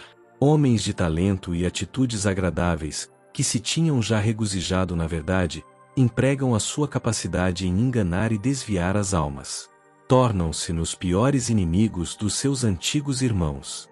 Quando os observadores do sábado forem levados perante os tribunais para responder pela sua fé, estes apóstatas serão os mais ativos agentes de Satanás, representando falsamente o seu caráter e acusando-os, através de falsos boatos e insinuações, incitando os governantes contra eles. A verdade é dada ao povo de Deus, não a indivíduos isolados. Vi que, se Deus tiver uma verdade importante, dá-la-á ao seu povo, não a 2 ou 3 indivíduos isolados, deixando todo o resto do seu povo em trevas. O terceiro anjo está a dirigir um povo e a prepará-lo para a trasladação. Esse povo deve ser purificado por meio da verdade. 2 extremos: fanatismo e formalismo. Ele, Satanás, está a trabalhar com todo o seu poder insinuante, enganador, para desviar os homens da mensagem do terceiro anjo, que deve ser proclamada com forte poder. Se Satanás vir que Deus está a abençoar o seu povo e a prepará-lo para discernir os seus enganos, irá trabalhar com o seu máximo poder para introduzir fanatismo, de um lado, e frio formalismo, de outro, para que possa ceifar uma colheita de almas. Agora é o nosso tempo de vigiarmos sem cessar. Vigiem, barrem o caminho ao mínimo passo em frente que Satanás possa dar entre nós. Chamada luz falsa por alguns. A mensagem do terceiro anjo não será compreendida. A luz que vai iluminar a terra com a sua glória será chamada uma luz falsa, por aqueles que recusam andar na sua glória que avança. A obra que poderia ter sido feita será deixada por fazer por aqueles que rejeitam a verdade, devido à sua descrença. Rogamos àqueles que se opõem à verdade que saiam da frente do povo de Deus. Que a luz enviada pelo céu resplandeça sobre eles em raios claros e firmes. Deus considera aqueles a quem esta luz foi enviada responsáveis pelo uso que fazem dela. Os que não ouvirem serão considerados responsáveis, porque a verdade foi colocada ao seu alcance, mas eles desprezaram as suas oportunidades e os seus privilégios. Mensagens com as credenciais divinas foram enviadas ao povo de Deus, a glória, a majestade, a justiça de Cristo, cheias de bondade e de verdade, foram apresentadas, a plenitude da divindade em Jesus Cristo foi apresentada entre nós com beleza e encanto, para cativar todos aqueles cujo coração não estava fechado pelo preconceito. Sabemos que Deus tem trabalhado entre nós. Temos visto almas passarem do pecado para a justiça. Temos visto a fé reavivada no coração dos contritos. Seremos como os leprosos que foram limpos, que continuaram o seu caminho, e só um voltou para dar glória a Deus. Falemos antes da sua bondade e louvemos Deus com o coração, com a pena e com a voz. Considerada perigosa. Deve dar-se nas igrejas uma maravilhosa manifestação do poder de Deus, mas não alcançará os que não se humilharam na presença do Senhor e que não abriram o coração através de confissão e arrependimento. Na manifestação desse poder que ilumina o mundo com a glória de Deus, eles verão apenas algo que, na sua cegueira, consideram perigoso, algo que despertará os seus temores, e unir-se-ão para lhe resistir. Devido a que o Senhor não trabalha segundo as ideias e expectativas deles, vão opor-se à obra. Por que motivo, dizem eles, não devemos conhecer o Espírito de Deus, quando já estamos na obra há tantos anos? Porque não responderam às advertências, aos apelos das mensagens de Deus, mas, persistentemente, disseram: sou rico, e estou enriquecido, e de nada tenho falta. Experiências erradas influenciam os pensamentos, as decisões e os conselhos. No tempo do alto clamor do terceiro anjo, os que, de algum modo, foram cegados pelo inimigo, que não recuperaram completamente das armadilhas de Satanás, estarão em perigo, porque será difícil para eles discernirem a luz do céu e estarão inclinados a aceitar a mentira. A sua experiência errada influenciará os seus pensamentos, as suas decisões, as suas propostas, os seus conselhos. As evidências que Deus tem dado não serão evidência nenhuma para aqueles que cegaram os seus olhos por escolherem as trevas em vez da luz. Depois de rejeitarem a luz, darão origem a teorias as quais chamarão luz, mas que o Senhor apelida como labaredas que eles mesmos acenderam, e por elas dirigirão os seus passos. O Senhor declara: quem entre vocês teme o Senhor e obedece à palavra de seu servo? Que aquele que anda no escuro, que não tem luz alguma, confie no nome do Senhor e se apoie no seu Deus. Mas agora, todos vocês que acendem fogo e fornecem a si mesmos tochas acesas andem na luz dos seus fogos e das tochas que vocês acenderam. Vejam o que receberão da minha mão. Vocês se deitarão atormentados. Jesus disse: eu vim a este mundo para juízo, a fim de que os que não veem vejam, e os que veem sejam cegos. Eu sou a luz que vim ao mundo, para que todo aquele que crê em mim não permaneça nas trevas. Quem me rejeitar a mim, e não receber as minhas palavras, já tem quem o julgue. A palavra que tenho pregado, essa o há de julgar no último dia. As palavras que o Senhor enviou serão rejeitadas por muitos, e as palavras que o homem pode pronunciar serão aceites como luz e como verdade. Jesus diz: eu vim em nome de meu Pai, e não me aceitais. Se outro vier em seu próprio nome, a esse aceitareis. A sabedoria humana afastará da abnegação, da consagração e inventará muitas coisas que tendem a anular o efeito das mensagens de Deus. Não podemos confiar, com alguma segurança, em homens que não estão em íntima conexão com Deus. Eles aceitarão as opiniões dos homens, mas não conseguem discernir a voz do verdadeiro pastor, e a sua influência transviará muitos, embora as evidências se amontoem, dando testemunho quanto à veracidade da verdade para estes dias. A verdade tem poder para levar os homens a Cristo, para mobilizar as suas energias, para submeter e suavizar o seu coração e para lhes inspirar zelo, devoção e amor a Deus.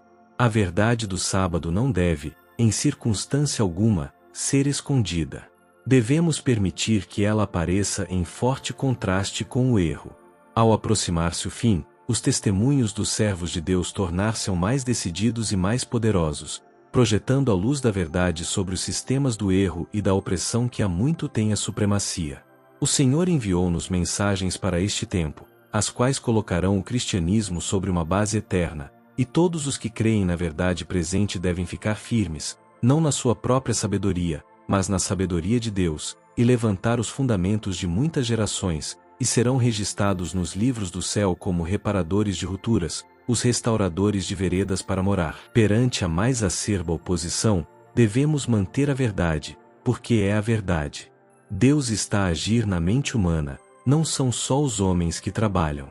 O grande poder iluminador vem de Cristo, o brilho do seu exemplo deve ser mantido perante o povo em cada sermão. O seu amor é a glória do arco-íris que rodeia o trono do céu. A nova luz não ignora a luz antiga. É verdade que há profecias ainda por cumprir. Mas, vez após vez, trabalho muito errado tem sido feito, e continuará a sê-lo, por aqueles que procuram encontrar nova luz nas profecias e que começam por se desviar da luz que Deus já deu. As mensagens de Apocalipse 14 são aquelas pelas quais o mundo deve ser provado, são o Evangelho eterno, e devem ser proclamadas em toda parte. Mas o Senhor não põe sobre os que não tiveram uma experiência na sua obra a responsabilidade de fazerem uma nova exposição das profecias, as quais Ele, por meio do seu Espírito Santo, levou os seus servos escolhidos a explicar. O perigo de deslocar as mensagens para o futuro. Há quem esteja a investigar as Escrituras em busca de provas de que estas mensagens estão ainda no futuro. Eles concluem que as mensagens são confiáveis, mas não lhes atribuem o lugar devido na história profética. Portanto, essas pessoas correm o perigo de transviar o povo quanto a situar as mensagens. Não veem nem entendem o tempo do fim, nem onde devem situar as mensagens. O dia de Deus vem com passos furtivos, porém, os pretensos sábios e grandes homens estão a tagarelar sobre educação superior, que, supõem eles, tem origem nos homens finitos. Não conhecem os sinais da vinda de Cristo ou do fim do mundo. O silêncio em questões não relacionadas com a mensagem do terceiro anjo é verdadeira eloquência. Sejam quais forem as vossas opiniões em relação a darem o vosso voto em questões políticas, não devem proclamá-las pela pena ou pela voz. O nosso povo deve ficar em silêncio acerca de questões que não estejam relacionadas com a mensagem do terceiro anjo. Se alguma vez um povo precisou de se aproximar de Deus, Esse povo são os adventistas do sétimo dia. Têm sido feitos projetos e planos admiráveis. Tem se apoderado de homens e mulheres um ardente desejo de proclamarem alguma coisa, ou de se vincularem a alguma coisa, não sabem o que. Mas o silêncio de Cristo sobre muitos assuntos era verdadeira eloquência. Satanás trabalha para criar esquemas e absorver fundos. A mensagem do terceiro anjo baseia-se nos mandamentos de Deus e na fé de Jesus. Satanás vai pôr em ação todos os meios possíveis para tentar criar um esquema, através do qual possa distrair a mente dessa mensagem importante e probante para um trabalho inferior, que, nas suas realizações, será executado de forma extravagante. Esse trabalho vai absorver dinheiro que Deus destina a ser usado para avançar a sua obra de forma clara e não casual, para estabelecer interesses da igreja que se consolidarão em unidade e em maior força para levar o último grande trabalho da mensagem do Evangelho a todas as partes do mundo. Serão criadas questões secundárias. Satanás vai misturar de tal maneira os seus enganos com a verdade que serão criadas questões secundárias para desviar a atenção do povo da grande questão, do teste que deve ser apresentado ao povo nestes últimos dias. Pela luz que Deus me deu, sei que a mensagem do Evangelho para este tempo está a ser desviada para o trabalho entre a classe mais baixa de pessoas. Este trabalho está a tornar-se no trabalho absorvente para este tempo, mas esse não é o plano de Deus. Contudo, esse trabalho nunca termina, e, se for realizado como tem sido no passado, todas as capacidades do povo de Deus serão necessárias para o contrabalançar, e o trabalho de preparação de um povo para ficar firme no meio dos perigos dos últimos dias nunca será feito. Alguns perigos devidos a membros de longa data. Estão a ser introduzidas tentações por homens que há muito tempo estão na verdade. As verdades que recebemos em 1841, 42, 43 e 44 devem ser estudadas e proclamadas agora. As mensagens dos primeiro, segundo e terceiro anjos serão, no futuro, proclamadas com um alto clamor. Serão apresentadas com profunda determinação e no poder do Espírito Santo. Interpretações erradas da Bíblia serão apresentadas. Deus quer que as verdades da mensagem do terceiro anjo sejam firmemente estabelecidas no coração do seu povo. Nem um único alfinete ou pilar da fé que ele tão graciosamente deu devem ser removidos. O astuto inimigo suscitará argumentos capciosos para substanciar as teorias que ele deseja que tomem o lugar da verdade na mente das pessoas. Serão feitas afirmações que não têm qualquer fundamento na verdade. As palavras da Bíblia, entretecidas com muito erro, serão apresentadas para confundir a mente. Mas poderíamos ficar presos em controvérsia por toda a eternidade, se tivéssemos de dar ouvidos a todas as aplicações da Escritura que possam ser feitas para substanciar teorias erradas. Desarraigada a confiança na nossa história sagrada passada. O inimigo tudo fará para desarraigar a confiança dos crentes nos pilares da nossa fé nas mensagens do passado, as quais nos colocaram sobre a elevada plataforma da verdade eterna, e estabeleceram e caracterizaram a obra. O Senhor Deus de Israel guiou o seu povo, revelando-lhe verdade de origem celestial. A sua voz foi ouvida, e ainda o é, a dizer: Ide avante de força em força, de graça em graça, de glória em glória. A obra está a fortalecer-se e a ampliar-se, porque o Senhor Deus de Israel é a defesa do seu povo. Aqueles que se apegaram à verdade teoricamente, com a ponta dos dedos, por assim dizer, que não introduziram os seus princípios no santuário interior da alma, mas que conservaram a verdade vital no pátio exterior, não verão nada de sagrado na história passada deste povo, a qual os tornou no que são e os confirmou como obreiros missionários diligentes e decididos no mundo. A verdade para este tempo é preciosa, mas aqueles cujo coração não foi quebrantado, porque não caíram sobre a rocha, Cristo Jesus, não verão nem compreenderão o que é a verdade. Aceitarão o que agrada às suas ideias e começarão a forjar um fundamento diferente do que foi posto. Lisonjearão as suas próprias vaidade e capacidade, pensando que são capazes de remover os pilares da nossa fé, e de os substituir por outros da sua própria invenção. Assim continuará a ser enquanto o tempo durar. A unidade de espírito e de ação será a nossa força. Os que aceitaram a verdade da mensagem do terceiro anjo devem apegar-se a ela pela fé, e ela protegê-los-á de se desviarem para superstições e teorias que os separariam uns dos outros e de Deus. A recepção da verdade que defendemos como adventistas do sétimo dia não foi uma experiência fortuita. Foi alcançada por meio de fervorosa oração e de cuidadosa investigação da palavra inspirada. O Senhor quer que caminhemos e trabalhemos em perfeita união. O seu nome, Cristo Jesus, é a nossa palavra passe. O seu exemplo é o nosso crachá distintivo. Os princípios da sua palavra são o fundamento da nossa piedade. Unidade de espírito e de ação será a nossa força. Satanás está em ação para criar diferenças de opinião entre nós e para abalar a nossa fé uns nos outros. Ele tenta, assim, levar-nos a entregar a nossa mente para ser manipulada por um espírito que não é de Deus e que introduzirá alienação e falta de amor. Mas a oração de Cristo, de que todos possamos ser um, como Ele e o Pai são um, deve cumprir-se na sua igreja nestes últimos dias. A nossa união uns com os outros deve ser a nossa confirmação perante o mundo de que aceitamos aquele que o Pai enviou ao mundo para representar os princípios do céu. A maior parte do mundo rejeitará a mensagem. Muitos que ouvem a mensagem, de longe, a maior parte, não darão crédito à solene mensagem. Muitos serão desleais aos mandamentos de Deus, os quais são um teste de caráter. Os servos do Senhor serão chamados fanáticos. Os pastores avisarão as pessoas para não lhes darem ouvidos. Noé recebeu o mesmo tratamento, enquanto o Espírito de Deus o impelia a pregar a mensagem, quer os homens ouvissem, quer ignorassem. Oposição restringida para que a mensagem faça o seu trabalho. Enquanto Jesus permanece como intercessor do homem no santuário celestial, a influência refreadora do Espírito Santo é sentida pelos governantes e pelo povo. Essa influência governa, ainda, até certo ponto, as leis do país.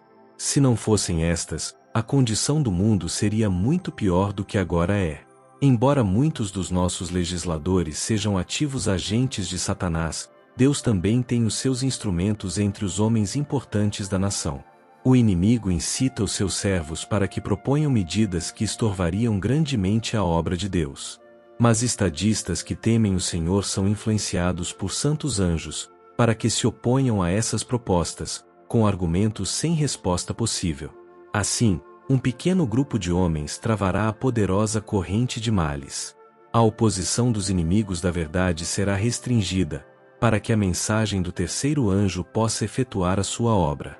Quando for dada a advertência final, prenderá a atenção das pessoas influentes por meio de quem o Senhor está agora a atuar, e algumas aceitá-la e manter-se com o povo de Deus durante o tempo de angústia.